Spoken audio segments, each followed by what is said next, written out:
Jones, Team Rector for Exmouth Coastal Churches, the three churches that have the privilege to work with Lympstone Primary School, the Beacon Primary School and Littleham Primary School.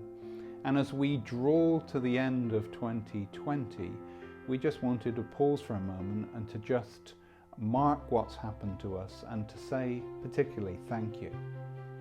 This has been a year like no other. A year of anxiety, concern, a year of everything changing.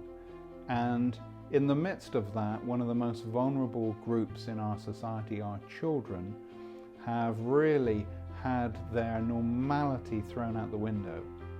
And yet you, each one of you, has stepped into the breach and you have made school work in such a way that it's allowed some semblance of normality to be there for our children.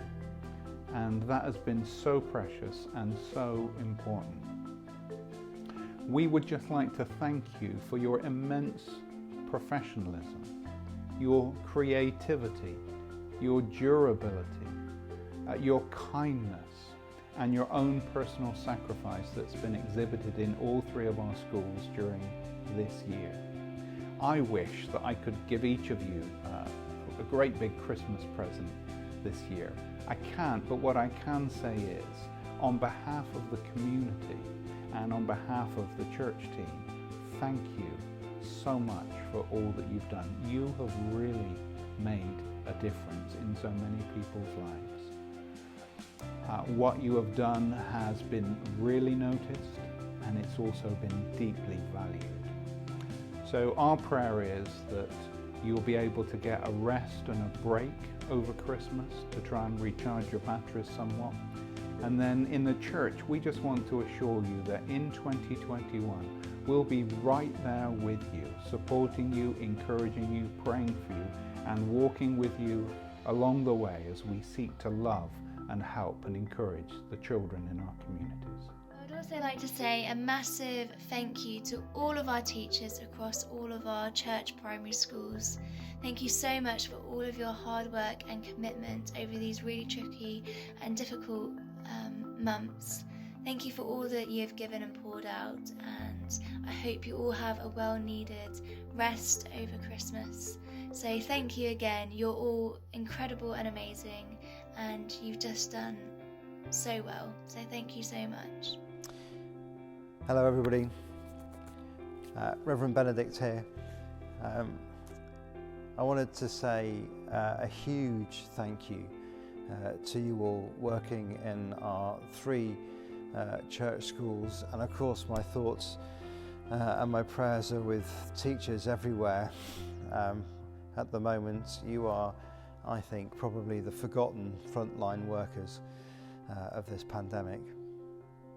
But I wanted to thank you particularly in our church schools for all your hard work. I know that this has not been easy, far from it. I think this has probably been the worst and most difficult season that we've experienced. But you have battled through, you have continued and struggled on because of your commitment to the children and to the job that you do. Now, as many of you will know, my wife is a teacher, and so I see the sort of the inside of that, the behind the closed doors of that, the work that goes into doing the job that she does when she's not at school, the hours that she spends. And so I know what it is that you've been doing, and I wanted to say from the bottom of my heart a huge thank you to you for that commitment that you have, for the commitment that you have to the children and to the schools. Thank you, and I pray that you have at least a little bit of time off over Christmas to rest and to be restored by a God who loves you and supports you and walks with you every step of the way. Thank you, and God bless.